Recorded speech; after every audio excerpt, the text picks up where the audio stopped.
নমস্কার সকলকে আর স্বাগত জানাই আমার ইউটিউব চ্যানেলে। ডিবিটি বিষয়টা কি? ডিবিটি লিঙ্ক কি? কেন এটা এত বেশি গুরুত্বপূর্ণ? ডিবিটি লিঙ্ক বিষয়টা কি?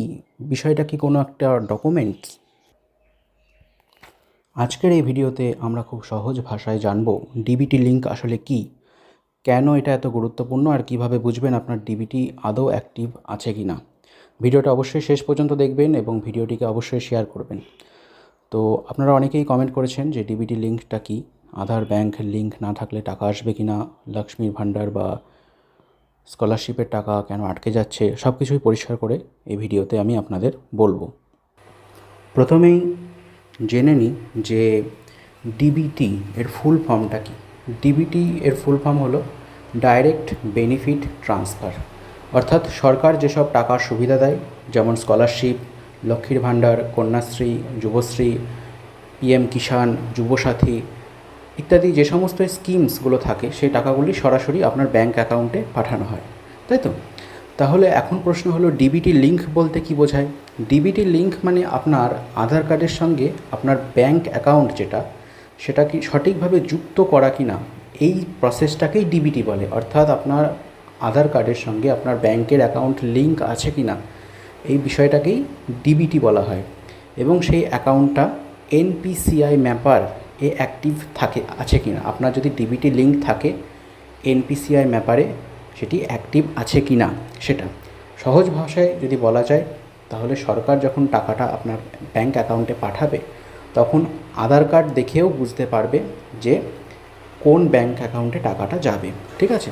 যদি লিঙ্কিং ঠিক না থাকে তাহলে কি হবে? আধার কার্ড ব্যাঙ্কের পাসবুকের সঙ্গে যদি লিঙ্ক না থাকে তবে কি হবে? আধার কার্ডটা আপনার ইনপুট করার সঙ্গে সঙ্গে ধরুন আপনার ব্যাঙ্ক অ্যাকাউন্টটা খুঁজে পাবে না, ফলে পেমেন্টটা ফেল হতে পারে, আপনার টাকা ঢুকবে না অথবা দেরি হতে পারে। অনেকের ক্ষেত্রে দেখা যায় কি যে পেমেন্ট প্রসেসিং আছে, যেমন স্কলারশিপে দেখা যায় প্রসেসিং রয়েছে, এই ধরনের সমস্যা দেখা যায়।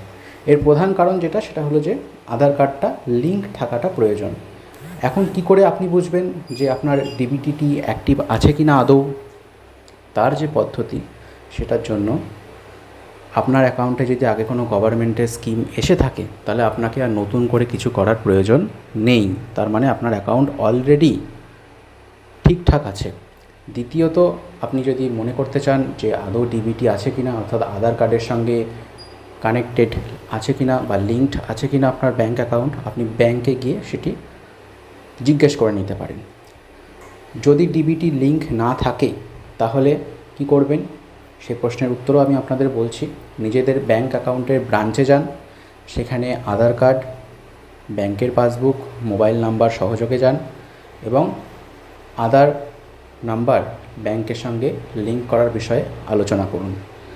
অনেকে অনলাইনে ফেক লিঙ্ক বা ফেক ওয়েবসাইটের মাধ্যমেও অনেক কিছুই আপনাদের বলতে পারে, সেজন্যও আমি আবারও বলে দিই, আপনারা সকলেই জানেন যে ওটিপি কারোর সঙ্গে শেয়ার করবেন না বা ব্যাঙ্ক অ্যাকাউন্টস কারোর সঙ্গে শেয়ার করবেন না, এটি খুবই স্বাভাবিক বিষয়। ডিবিটি লিঙ্ক আধার কার্ডের সঙ্গে মোবাইল নাম্বারে লিঙ্ক করা।